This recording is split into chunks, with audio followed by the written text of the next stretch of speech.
Hi everyone, my name is James Feeney. Welcome to or back to my channel. If you have watched any videos from me before, you will notice that this backdrop is a little bit different than the norm. We're usually facing the other way towards my bookshelf and working altar, but today, as the title may allude to, we are closer to my Divine Feminine altar, and that is because it is a new moon, and I thought it would be fun to film a little video giving you guys a peek into the things that I might do on a new moon, how I go about that. For me, the new moon is probably the biggest aspect in as far as the cycle of the moons go. I work with the Sheela. She's the primary deity presiding over my Divine Feminine altar. She's what I would consider my matron, if you use terms like that, the deity that I work with the most. And so the new moon is really big as far as she's concerned. She is more of a dark goddess. There is an aspect to her that is more in shadow, where she corresponds deeply with that, and I feel more called to the new moon, that time when we can't see the moon, to work with her. And the new moon has to do with endings and beginnings, and the Sheela has a lot to do, her correspondences tie in with death and rebirth, the end of life, the beginning of life, gestation, liminal times, gateways, darkness, mysteries, things that are unknown and unseen, and so the new moon is perfect for that, and I feel very called to work with her on those nights. And so this would be probably my biggest magical working or ritual ceremonial type practice out of any given month. And this month it is in Taurus, as of April, the new moon in April of 2020. And Taurus is very earthly, it's sensual, it has to do with the feelings, the senses, and that all feels very much tied to what the Sheela embodies. She is a very sensual goddess, and she's very much in her body. A lot of her representation has to do with the depiction of her body in her sexuality and boldness, and so Taurus feels even more connected to the Sheela. So this is a big one, and I thought it would be fun to take you guys along. I've whipped up a bit of a semi-routine, or something, the way that I like to go about the new moons, having done this for a few months now. And so I'll take you through a few of the materials that I'm going to be using. I'm not sure how much of the actual workings I'm going to show, just because that can be a bit private. I might show little clips here and there in a more, I'll try to be artistic. I'm not very good at filming and cinematography and editing, but we'll see what I can whip together. And so I'll show you some of the materials I definitely plan on using. This is Kelly Fitzgerald's new Oracle deck from The Truth and Story, so I'll link her channel and this deck, which you can get on Etsy, below.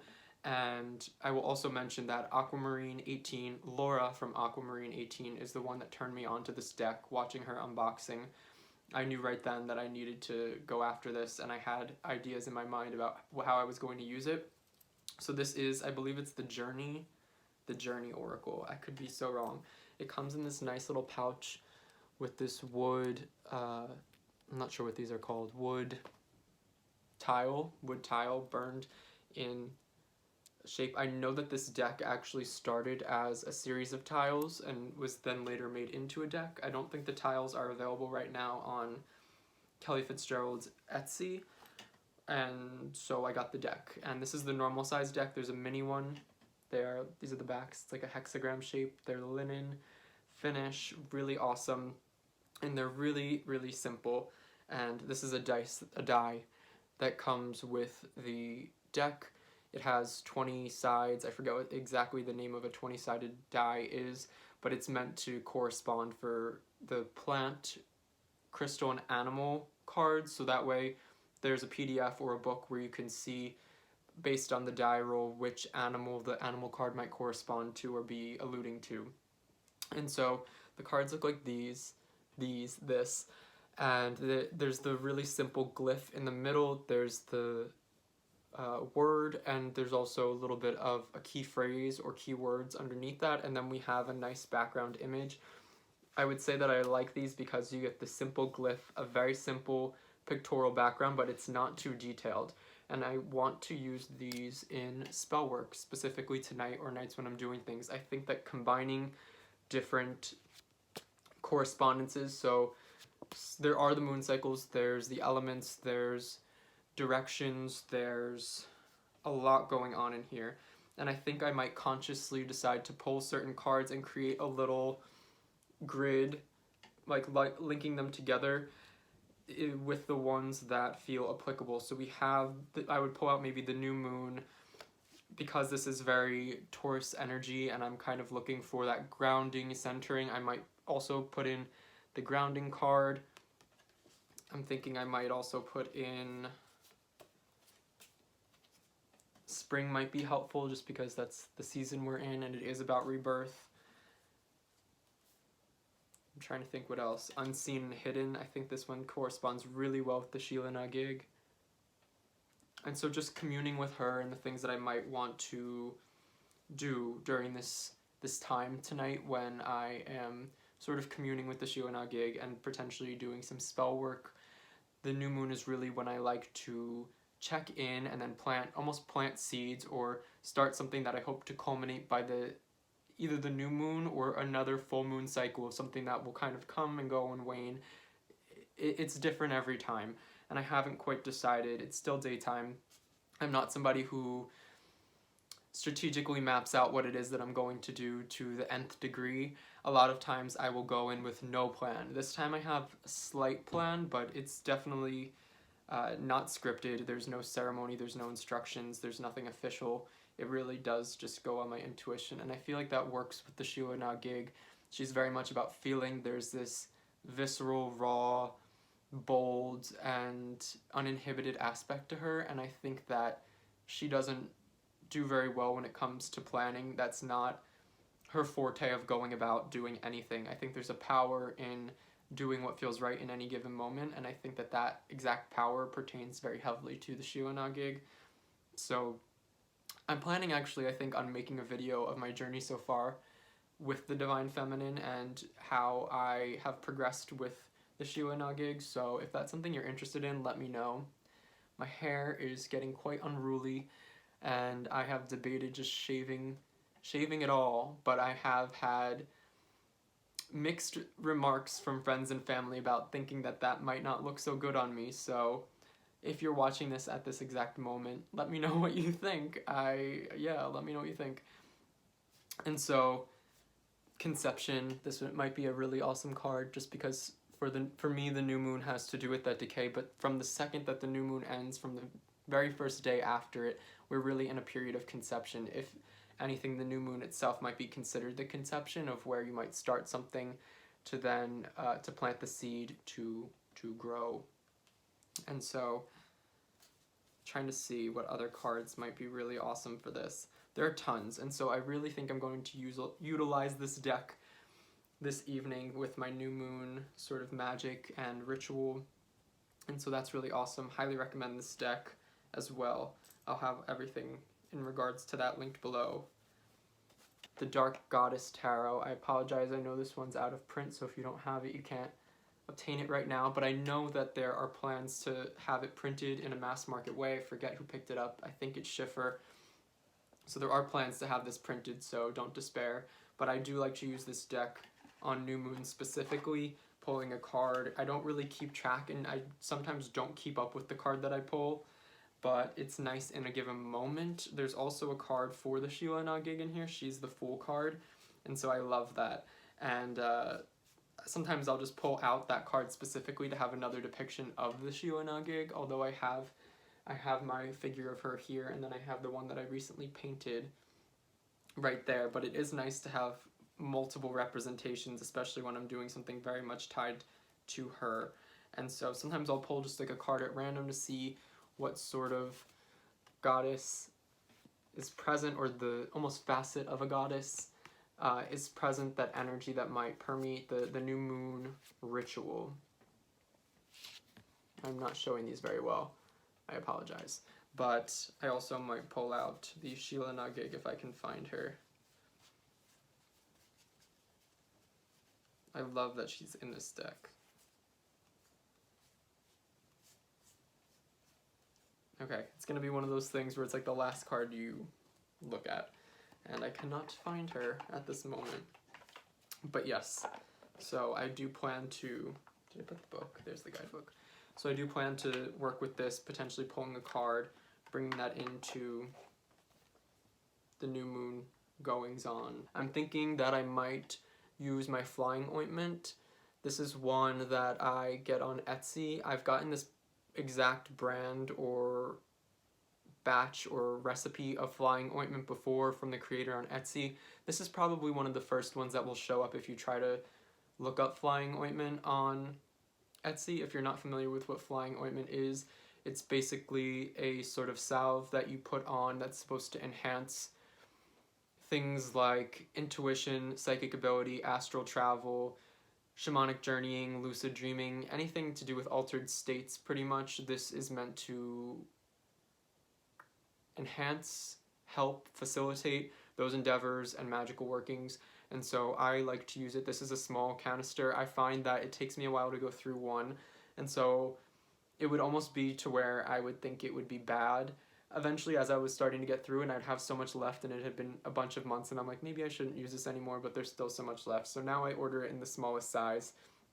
It takes me a while to go through it. You don't really need a lot to use it as advised. It smells amazing, and that's what it looks like. It's very like goopy and oily. But yeah, I really enjoy this one. And so yeah, those are some things I want to incorporate, and I always will have my sort of meditation mat. I don't know, especially if I'm working at this altar, it's kind of where I have to get down on my knees to work at this altar, which I think also plays into this aspect of respect with the matron and the divine feminine, where I'm not standing, I am kneeling. It's very intentional. There is a very divine, sacred aspect to having to be on one's knees or to kneel down for things going on at this altar. I'll also usually or always light this candle that I have on a little plate here whenever I'm doing work with the Sheela gig. I have my obsidian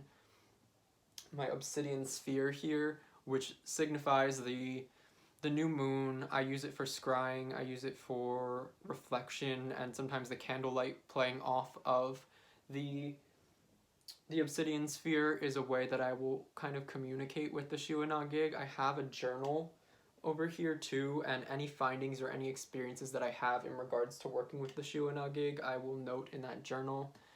So there's that as well. And then on this altar I have a bunch of other things going on that aren't exactly applicable to the new moon and tonight.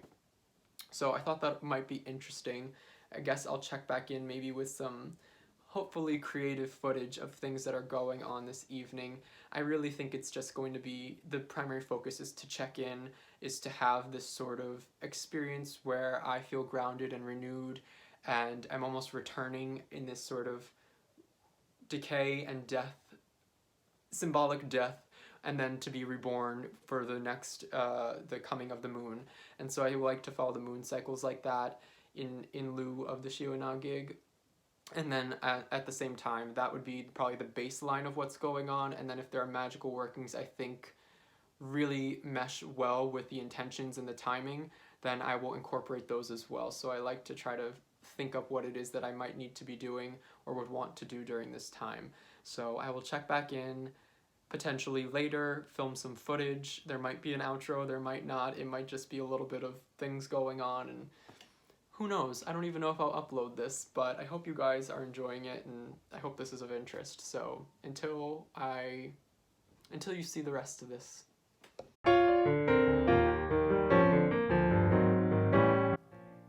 So I like to start my nights when I'm doing ceremonies or magic with some sort of tea or herbal supplement to really correspond with what it is that I'm doing. So I chose my Inner Strength tea. It's very grounding and earthy and fortifying, so the ingredients are great. I decided to use this very springtime, magical, green witch looking type mug that I really like, and made sure to steep it for an extra long time so I could get the most out of the herbs. And so this is a favorite for me.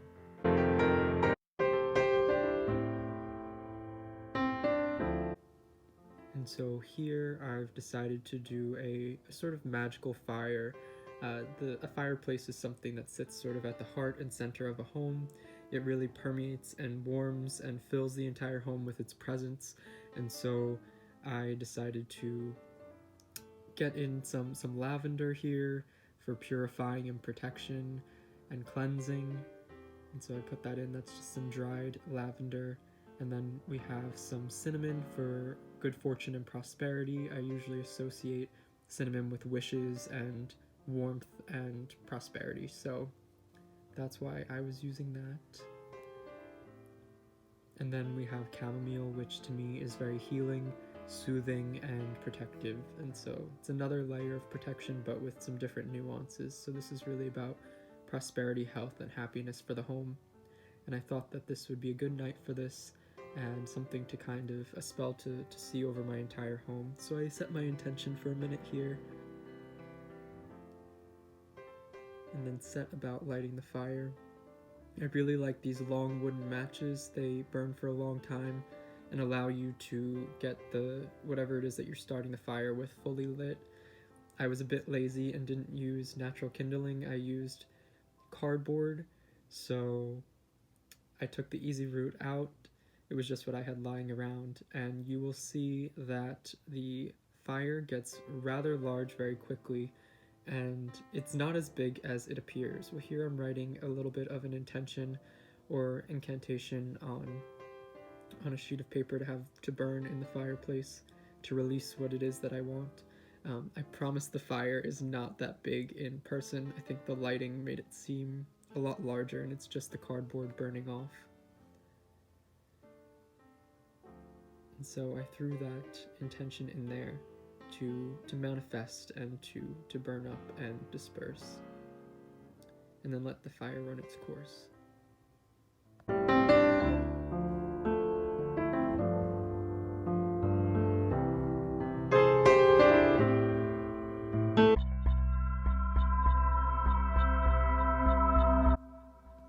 And so here I am starting by lighting my candle that I associate with the Sheela gig.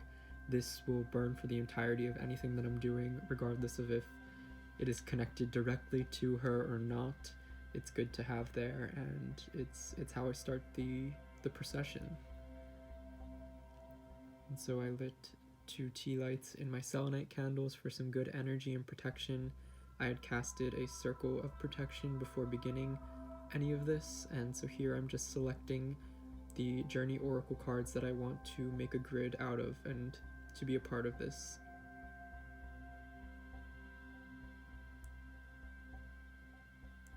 And I didn't really go in with any sort of plan. I actually wound up picking 6, which formed like a perfect little honeycomb, and I'm just arranging them in the way that I think is best, with grounding being on the bottom that felt right, and conception at the top, and the new moon being at the center because this is a new moon magical working ceremony.